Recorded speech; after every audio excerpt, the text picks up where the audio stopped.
me just do that. That's a bit better. Okay, so welcome everybody to what's going to be a slightly different CADS podcast tonight. It's just me, and I'm still a bit ill, so forgive me if I cough or I sneeze, or, well, there won't be any sneezing, there'll be lots of coughing and throat clearing. I'm not good, I'm not well. But after yesterday, I didn't want to just leave you without a podcast. I felt we should have a chat. So got some things that I would like to get off my chest, and if you're around and you've got something that you want to say, then please just chuck it into the chat section and I will be able to see it, and I will do my very best to answer it. So let's get started. I've got 4 points I want to address. As I said, it's going to be a quick one because I'm really not feeling good. But the first point is our current run. Our current run is not good. We've had two good results against Manchester City and Southampton. We had a result against Manchester United, but I mean, even that one was a bit scary and left us somewhat shaking in our boots. But such is the way of life as a Spurs fan, isn't it? I mean, did anybody expect following Spurs to be an easy ride? If you did, you chose absolutely the wrong club, because in my 30 years of watching Spurs, it's never been easy. There's often been ups and downs, periods of highs and longer lows. Good players to follow, but those players were often outweighed by some ineffectual average cloggers. You know, no shade on those players. You're a hell of a lot better than I could ever have been, but still, in terms of Premier League players or Division 1 players, often weren't really the best. But at the end of the day, we follow this club for a reason, because it touches something within our hearts, I think, or at least it has for me. And there's always something in a game that keeps me interested, that keeps me occupied. And that did kind of almost die out under the Mourinho, Nuno and Conte era. But fortunately, under this current manager, under Ange, it's come back. It's lit a fire within me again. And I have to say, this guy is giving us the Tottenham that we want back. He's trying to give us what we want. He may not be succeeding right now. And I think we can all say that, if it was the Tottenham we wanted, we would be at the top of the league and we'd be kicking butts everywhere and scoring 5 or 6 goals every single game. But that's not reality. That's not our current reality. We're up against teams that have spent huge amounts of money. We're up against clubs that have got much bigger wage budgets than us. Clubs that have been building for longer periods of time. We're in, once again, our latest upheaval, our latest run, our latest rebuild. And one thing we need to do as a club is we need to commit to something. And for me, I think committing is something we absolutely need to do to our current manager, because we can chop and change managers as much as we like. I was thinking about this today. Is there a manager out there that could probably get more out of our current squad than Ange Postecoglou? Yes, there probably is. But that's no slight on Big Ange. That's not me saying I'd want to get rid of him. I absolutely would not. Because long term, I think Ange Postecoglou is instilling the things that we as a club are going to be grateful for. He's putting in those building blocks, those first steps. And without that, later on, we're just going to be shaky. Yeah, we might have someone who can get us up a few spaces higher up in the league. Okay, I'm sure there are better tacticians out there in terms of dealing with restricted squads. But we're talking about a guy who's building for a long-term future. Even if he's not going to be there, this guy is 59 years old. He's not going to be there in 3 or 4 years' time. And not because of his contractual situation, because of his age. We've got to be realistic. But for me, if I wanted to make a statement right now as a chairman of the club, Mr. Daniel Levy, what I'd be doing is I'd be giving him a contract. And I'd be saying, you've got another 2 years on your contract. We'll give you however long you want. You want another 2 years on top of that? We'll do that. We'll give you that time because you are the guy that we are backing. And we think it's time for us to shit or get off the pot. And it's time for us to shit. We're going to be giving you the chance to push and do what you think is the right thing with the club because you are the guy that we back and you're the one that we think has that DNA within you, has the right idea for this football club. So form is temporary, class is permanent. You've heard it all before. This is a guy who's won everything or won a lot everywhere he's been. This is a blip in his career. And this season is still not over. We're still in the League Cup. We're still in the FA Cup. The league is out of our hands. It's not going to happen. I mean, Liverpool are going to win the league this year. I mean, that's what I called right from the start of the season anyway. But the reality is that we are some way off a title-winning side. But I would rather have Ange in charge and Ange building towards that title-winning side than bringing in another checkbook manager, another manager who's not going to have the best feelings of the club, the best interests of the club at heart. And for me, I think that's where we need to go. So can we get rid of all this talk of new managers? Can we trust the one we've got? Can we trust the one that's actually got our best interests at heart? The one that wants to play the kind of football that we want to see? If you're a Spurs fan and you want to see defensively solid football, you're at the wrong club. I'm sorry, but you are. You know, a number of times I see people on forums and stuff saying, oh, you know, you can have the attacking, flying football, but you can also have defensive solidity at the back. Okay, who's the manager that brings that in? Because I ain't seeing it anywhere. You know, you look at the best sides in the league. Even some of those are conceding goals. We just scored 3 against Liverpool, and Liverpool top of the table. So let's stick with the manager we've got. Let's be happy with what we've got for now. And let's just give him the opportunity to build the club that we want to see in the shape that we want to see it. So, yeah. No more managerial upheaval talk for a little while at least, huh? We are coming up to January. And with January comes transfers. And there was a lot of talk at the end of last season about how we needed to get rid of a lot of players and bring in others. And we did some of that work. We've still got players who are ostensibly owned by the club who still need to move on. Hill needs to go. Solomon needs to go. Højbjerg is basically gone. Let's be honest, he's basically gone. But we also need players to come in, and unfortunately we're starting to see the end of one of our best players, and I've been a huge fan of this young man, Mr. Son Heung-min. Thank you very much. He's been fantastic for us in his time at the club. He's been an amazing, amazing player, Sonny. And he's played an awful lot of football over the last few years, and I think it's starting to get to him. That's not to say I think he's finished. I mean, this is a guy who takes his professionalism very, very seriously. And I think there's more in the tank, but I think he needs some of the weight taken off his shoulders. To do that, we need to bring in a left-sided attacking player who's going to be able to take that weight off him. Maybe the idea was that Odegaard would be the guy to do that, but unfortunately he's been out injured with a hamstring injury. Hamstring is a topic that may come up quite a lot over the next however long I'm online, because we've had multiple injuries. We've just picked up another one. And it does seem to be a issue within Ange Postecoglou's tenure at football clubs. He picks up hamstring injuries. But Sonny at least hasn't got a hamstring injury. He just seems tired.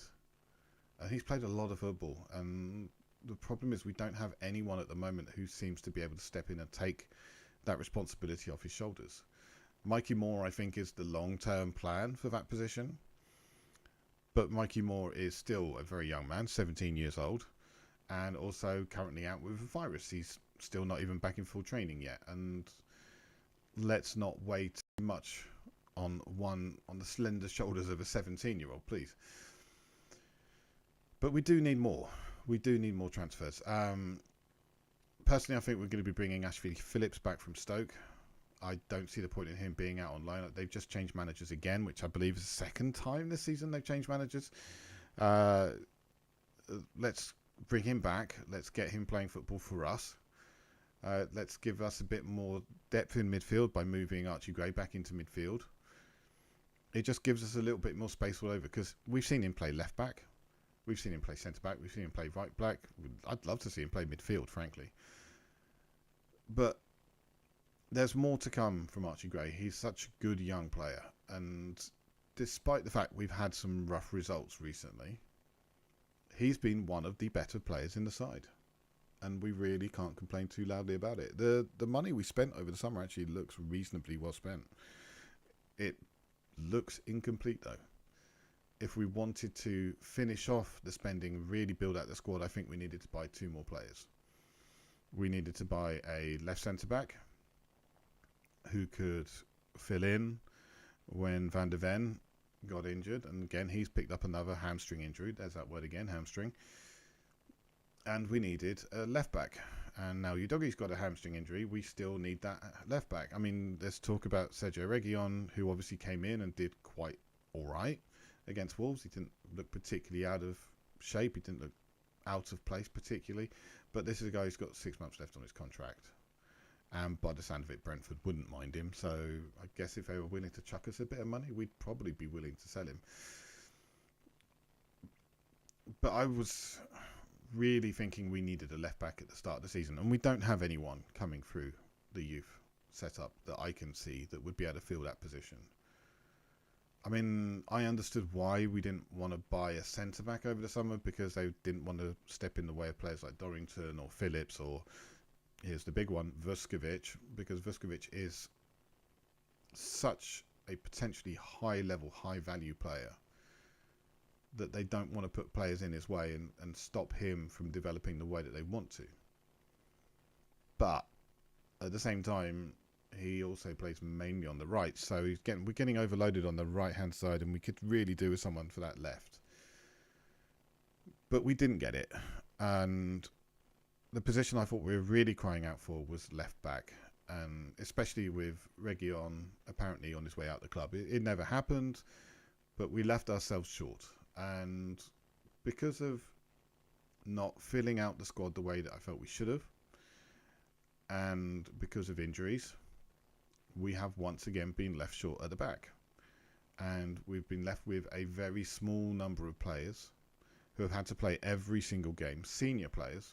And we filled the squad with players like Kalamola Sesi, with Dorrington, you know, players who are not quite ready to be first team footballers. And regardless of whether or not they're going to be able to do it in the future, and some of them I think they will, right now, I don't think they're ready. I don't think they're quite there. So we needed to create that breathing room for them, give them the chance to work their way up through the club with time, without the pressure of, we need to throw you into the first team right away. So the transfer work that was done over the summer was all well and good. I think we made good moves. We moved some players out. We brought some players in. We spent some good money. But I just felt it was incomplete. We left a couple of positions unfulfilled, and we needed to actually do that work properly. And that's going to tie into the last point I think needs to be made tonight. But just to finish off the transfers, we've got an opportunity now to fill those squad spaces still. Whether that's with a lone player at centre-back, because I think it's needed, whether that's spending decent money on a left back, I personally believe that is required as well. But we need to do something about our left-sided issue. We have a left back hole at the moment, because Reguilon will not be here in a year's time, because Udogi cannot do this for another year on his own. It's just not possible. It's not possible for a player to play this level of football, that high level, with that level of intensity for that long, without picking up some kind of injury, without having a drop at some point during the season. And that's what we've seen. We've not seen his best football this year, possibly because he's been overplayed. And now he's injured. Hamstring injury again, which is what, number 4, number 5 of our hamstrings so far this season. So left back is, for me, the one position that we really, really need to spend money in. And I sympathise with a lot of people who say we need another forward. Yeah, if we could swap out Richarlison and bring in another forward, I'd be well up for that. I would also be happy to see a left-sided attacker come in. If Mikey Moore isn't going to be fit, if we're not going to be putting the onus on him to play those games, if Odebear isn't going to be fit, if he's not going to get the chance to fill that position, if Yang isn't ready yet, and I mean, why would he be? He's 18 years old. He's just come from the South Korean League. Let's be honest, it's asking way too much of him. But guys, let's have some faith in the players that we've got. Let's have some faith that the management team are doing their very best, shall we? I mean, why are we jumping to negatives? Why do people seem to think that the management team are deliberately setting us up to fail? And this is where we come into the last point, the divisive ownership. There continues to be a lot of negativity about our owners, Daniel Levy and ENIC. And I get it. I mean, I have my own issues with Daniel Levy. I think there are things that I would much rather we hadn't got involved in, things that he much rather hadn't done. I thought the way that the Salford issue was handled was awful. I thought the way the Martin Yole issue was handled was awful. But overall, Daniel Levy has taken us a long way back from the time he took over from Alan Sugar. And he's built us into a club that is now a financial powerhouse. We're not really seeing the benefits of it on the pitch yet, but we are starting to see the money coming through the doors. And we've still got £1 billion stadium to pay off. So it ain't going to be easy. It ain't going to be quick. But long term, this club is set up well for the future. And there are big changes coming in the financial world of football over the next few seasons. And Spurs are well placed to take advantage of those changes. Is Daniel Levy perfect? No, he's not. He's not perfect. But Charlie, if you want to join in, you can join in, buddy. Come and have a chat. Let me just let him know. Daniel Levy is not perfect. Far from it. Daniel Levy is not the perfect owner, but who is? Let's look through the other clubs. Would we want Chelsea's ownership? No. Would we want Manchester United's ownership? Absolutely not. Newcastle? No, thank you very much. Don't need those kind of political problems. Manchester City? No. Liverpool? Liverpool's about as close as we're going to get to what we may want, because they keep their nose clean, keep it quiet, they give the manager money, but they went a long time without doing much at all.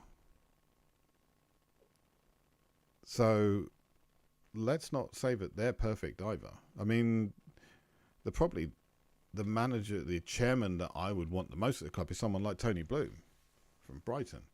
And Tony Bloom's not led any club to a title-winning side. And there's no one's going to say, guaranteed to say that he's going to either. But he set that club along a pathway. And that's a club that's got their way of thinking. They've got their way of working. And they've got their method now. It's their DNA, so to speak. So, again, if we want to be true to our DNA, if we want to be true to our way of thinking, our way of working, then maybe we need to just take a breath, sit back and go, okay, let's give the people in charge the time to do something. It may not happen. Let's be honest, it's Spurs. It probably won't happen because it takes time to build this kind of stuff. Charlie, how you doing? What's up there, Stu? How you doing? I'm not well. I'm not I well. don't think anybody is. Oh, No, bless you, dude. it's been that kind of Christmas, isn't it? A lot of people have been off ill and struggling. I've been one of them. Um, but I didn't really feel like Mhm. tonight was the night to just let things go because nobody was really around, and I thought Bless I'd get on and you. have Love my that. I little love say. that. But how are Absolutely. Let you? me just turn this light off the back.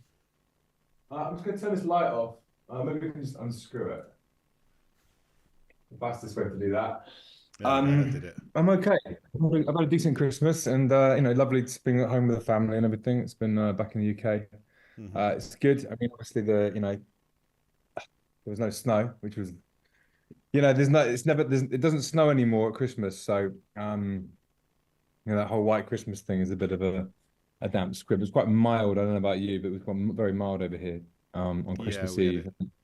we had quite a mild Christmas as well. I mean, we had snow a few weeks before, but that was it. It was Oh there yeah, for a few days, and then that was it. in Paris. Yep, like How four lovely. days of snow, something like that. So the schools all panicked. They were like, "You'll Oh, need to did come and pick up your children at 4:30 because we don't know what to do with them at this time." You're like, okay, they? fine. Love that. Love a snow day. Yeah, so kids did certainly. Yeah. Yeah. So what you doing for New Year? You got any plans? Well, my family's coming over, but they're coming over on New Year's Day, so we'll see them. But obviously, we got three small kids, so it's not really opportunities to go out and party anymore Okay. like they used to be. Now Uh-huh. I'm getting older. Yeah. You'll learn one day, Charlie. You'll learn. Mate, I've got no kids. I'm not going anywhere. I'm just gonna play right through. I might be in bed by 9 o'clock at this rate, but it's funny how things work, you know. It's funny how life goes.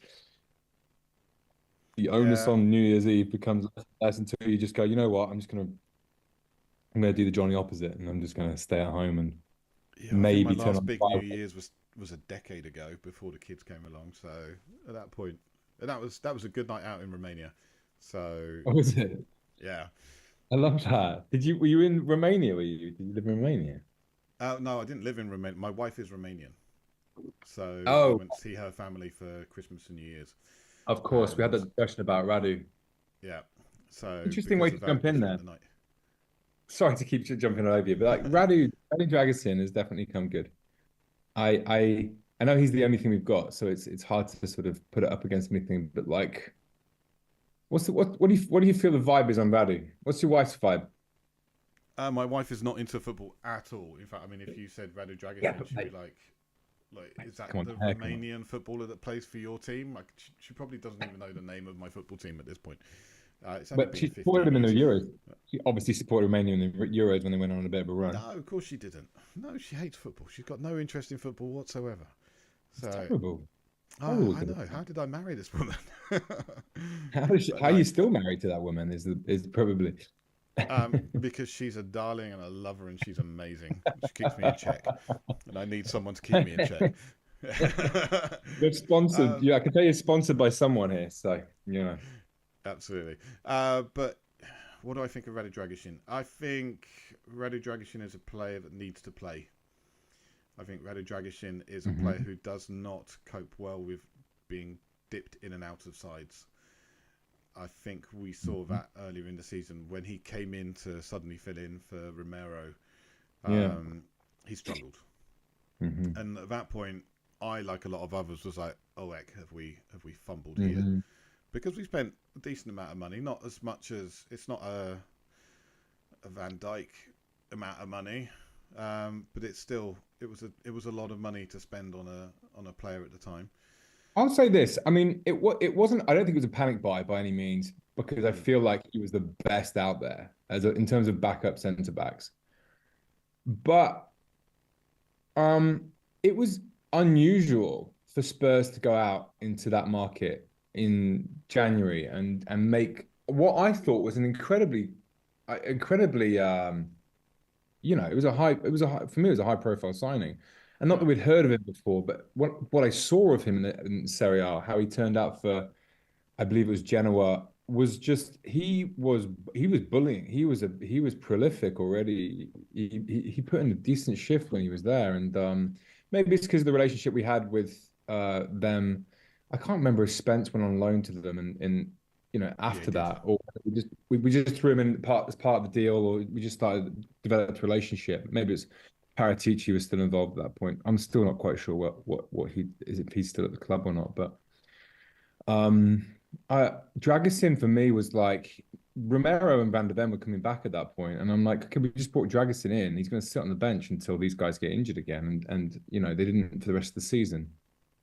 And then he sat on the bench for another 10 games this season. So it was like, hats off to him, I think. I think he was I think that was a very unusual Spurs signing because I felt like he was a very good player in a backup position, which is not quite, I don't think, how we work. No, it's not. I mean, how often have we spent 20 plus million on a backup? It's not. It's not really the Spurs way of doing it. We'll spend 6, 7, 8 maybe on a backup player. Um, Yeah. but if you're talking about a centre back, 6, 7, 8 used to be our top whack for a starting centre back. So to Hmm. spend 20 million Yeah. on a player to sit on the bench and develop, and I think it is looking forward